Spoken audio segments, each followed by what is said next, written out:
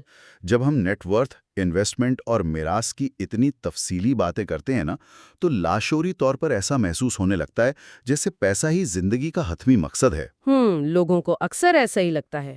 ہاں، جیسے سارا کھیل صرف اس سکور بورڈ کے نمبر کو بڑھانے کا ہے۔